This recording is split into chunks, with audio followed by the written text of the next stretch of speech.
मासे द्वितीय कलल्लाद पेशवथार्बुदम व्यक्ति भवति मासे तृतीय गात पंचकम। हाँ, मूर्धा द्वय सत्थिनी बाहु सर्व सूक्ष्म अंग जन्म च चतुर्थे व्यक्तांगानाम चेतनायाश्च पंचकम। हाँ, जैसे जब दूध को आप गर्म करते हैं तो पहले उबलता है, उबलने के बाद उबलते उबलते वो कठोर होता है, धीरे धीरे वो गाढ़ा होने लगता है, गाढ़ा होने के बाद वो कठोर हो जाता है, कठोर होने के बाद एकदम पिंड जैसा हो जाता है, खोया ना, खोया हो जाता है, हाँ, पिंड हो जाता है। तो ऐसे ही जब माता पिता इकट्ठे होते हैं तो गर्भ में पहले जो क्रिया होती है, कलल होता है, फिर अर्बुद होता है, फिर पिंड बनता है। हाँ, तीसरे महीने में 3 अंग व्यक्त होते हैं। हाँ, और फिर चौथे महीने में वो पूरा अंग स्पष्ट दिखने लगता है, 2 हाथ 2 पैर और सर। जैसे आप आटे का लोई बनाते हैं तो ऐसे नहीं हाथ बना देते हैं, ऐसे पाँव, ऐसे सर बना देते हैं, लेकिन आप वहाँ कुछ पता नहीं रहती। ऐसे ही पेट में ये चौथे महीने में पूरा अंग जो है पूरा हो जाता है।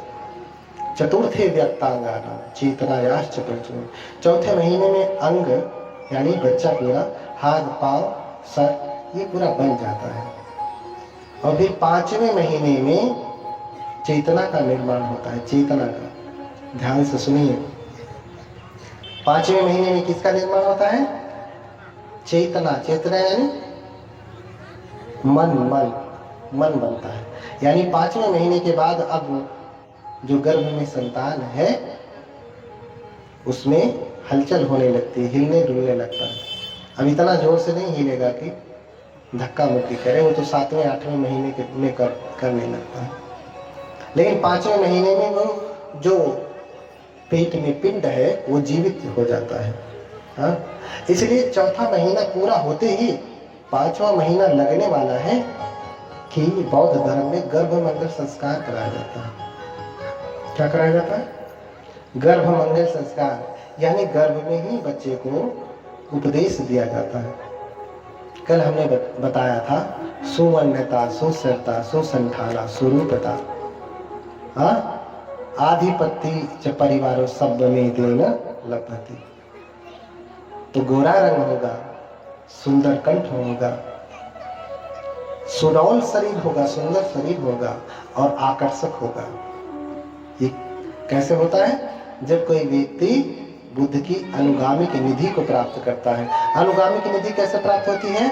धर्म के श्रवण से, धर्म के श्रावण से। हाँ, इसलिए जो माता गर्भवती है अगर वो कथा सुन रही है तो उनके जीवन में अद्भुत परिणाम होने वाले हैं। मुझे ठीक से याद है जिन जिन बच्चों का मैंने गर्भ मंगल संस्कार किया है, जिनका नामकरण किया है, वो आड़े टेढ़े नहीं है, बहुत बुद्धिमान है। हमारे बीच में एक देखिए, एक छोटा सा बच्चा आया है, जादूगर है, जादूगर। आंख पे पट्टी बांध दीजिए, किताब पढ़ लेगा। आंख पे पट्टी बांध दीजिए, कोई वस्तु कर दीजिए सामने, हाँ, वो बता देगा क्या वस्तु है, किस रंग की है, ये सब बता देगा। जादूगर है, उसने जादू सीखा है। हाँ, 3 साल से तपस्या कर रहा था, अब जाकर के उसकी तपस्या पूरी हुई। अभी अगर आप लोग रहेंगे, अंतिम में शायद अवसर मिला तो आपको जादू भी देखने को मिलेगा। क्यों? क्योंकि उसने गर्भ में ही धर्म सुना है, गर्भ के बाहर धर्म सुना है। और 24 घंटा वही बगल में बनारस में घर है, तो माता पिता सहित पुत्र सहित हमेशा वो धर्म सुनते रहते हैं। हाँ, जो जादू बड़े बड़े लोग दिखाते हैं वो छोटा सा बच्चा दिखा लेता है। आपने एक सुहानी का नाम सुना है?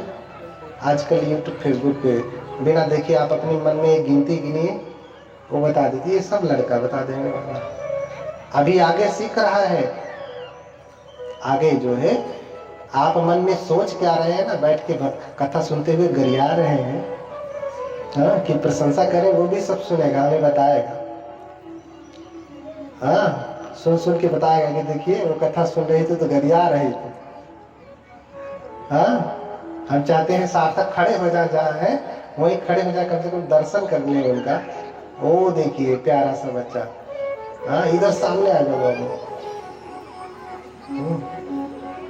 इनका नाम है सार्थक। हाँ?